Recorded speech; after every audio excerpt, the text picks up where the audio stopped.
Yun guys, magluluto tayo ng french fries ngayon. Galing to sa Dali, pero binigay lang siya ng tita ko. Yan.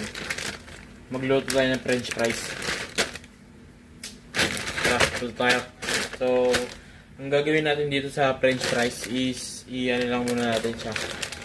Gugupitin muna natin dito, tapos tatakalin muna natin. Ay hindi, tatansyahin lang natin kasi ako lang naman kakain ito. Wait lang. So guys, lalagay natin dito. So, gugupitin muna natin ito.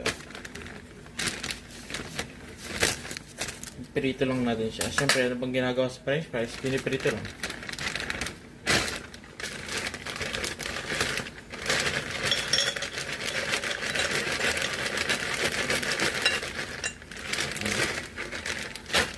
Wala tayo dito.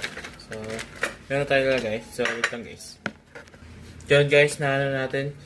Ito na yung price natin. Piprito na natin to. Yung price, nilagay na natin sa rep. Marami pa yun. So, piprito na natin to. Let's go. Yun guys, pinapainit na natin yung mantika para ilalagay na lang natin yung price. Ito yung pinagamitan ng ano, ng manok. Gapon yata o ganina. So, yun. Yun o, may umusok-usok. So, yun. Mamaya lalagay na natin maya. Yun, may umusok-usok na. Yun o. Mamaya lalagay na natin. Pagsasabay-sabay na natin yung price para maluto, no? Tapos halu-haluin natin para maluto siya sabay-sabay sa red. Tapos may cheese tayo dito guys para lalagay natin dito sa price natin para masarap, di ba? So guys, nalagay na natin.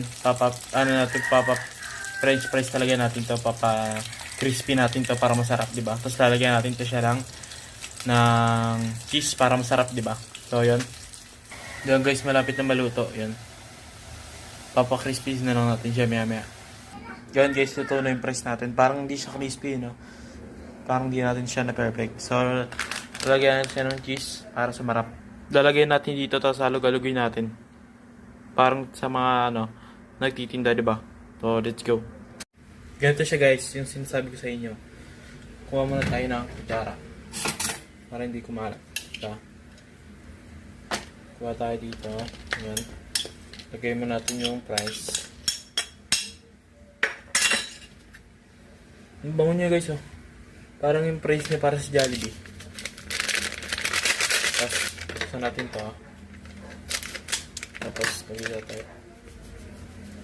Ayan. Ito yung powder. Tapos, saan yung takip? Ito lang guys, hanapin natin yung takip. Ito yung takip. Alug-alugin na natin.